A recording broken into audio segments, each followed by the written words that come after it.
প্রথম সাফ অনূর্ধ্ব-20 চ্যাম্পিয়নশিপে শিরোপা জিতেছে বাংলাদেশ।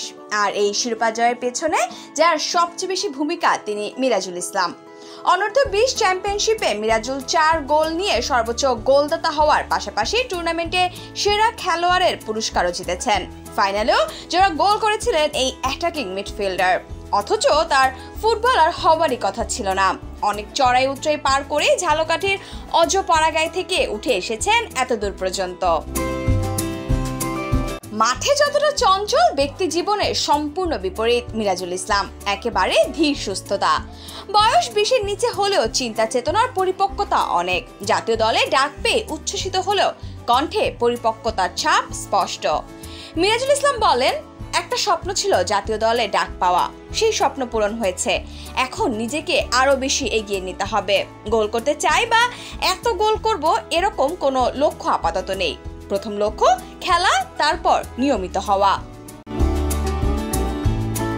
জাতীয় দলে এর আগেও ডাক পেয়েছিলেন মিরাজুল, সেইবার অবশ্য ক্যাম্প করা হয়নি। সেই অভিজ্ঞতা নিয়ে বলেন, একবার জাতীয় দল ঘোষণা হলেও করোনার জন্য ক্যাম্পার শেষ পর্যন্ত হয়নি। সেই সময় আমি দলে ছিলাম।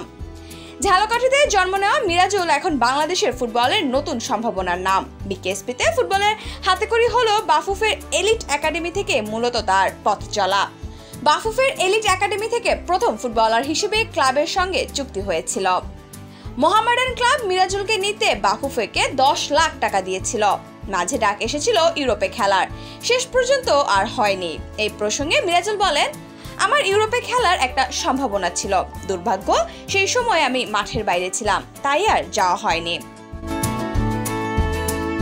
সাফ অনূর্ধ্ব-20 ফাইনালে ম্যাচের অন্যতম টার্নিং পয়েন্ট প্রথমার্ধে বিরতির ঠিক আগ মুহূর্তে গোল।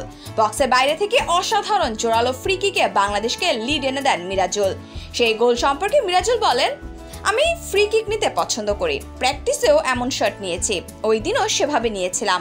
গোল হবে বিশ্বাস ছিল, তবে এত সুন্দরভাবে হবে সেটা ভাবিনি।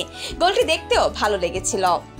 ঝালকাঠির গ্রাম থেকে উঠে আসা ছেলেটি এখন বয়সভিত্তিক পর্যায়ে দক্ষিণ এশিয়ার সেরা। নিজের চেষ্টা ও বাবা মায়ের দোয়াতেই এই অর্জন বলে মন্তব্য তার। এ প্রসঙ্গে মিরাজুল বলেন, আসলে আমি সবসময় চেষ্টা করি, চেষ্টার কোনো বিকল্প নেই। আমার বাবা মার দোয়া সঙ্গী। যেদিন আমার খেলা থাকে মা রোজা রাখেন, আমিও নিয়মিত নামাজ পড়ি। আল্লাহ সহায় বলেই আমি এই পুরস্কারও অর্জন করেছি। বাংলাদেশের অনেক ফুটবলারের idol Messi, Ronaldo, Neymar. Mirajul এক্ষেত্রে একেবারেই ব্যতিক্রম। মিরাজুল বলেন, আমি কারো আইডল মানি না, আমার একমাত্র আইডল হযরত মুহাম্মদ সাল্লাল্লাহু আলাইহি সাল্লাম। মিরাজুল অত্যন্ত ধর্মপরায়ণ, তার এই সাফল্য পুরোটাই আল্লাহর অবদান বলে মনে করেন। মিরাজুল আরো বলেন, আসলে আমরা সবাই চেষ্টা ও দোয়া করতে পারি, আল্লাহ চেয়েছেন বলেই আমি গোল করতে পেরেছি ও সেরা খেলোয়াড় হয়েছি।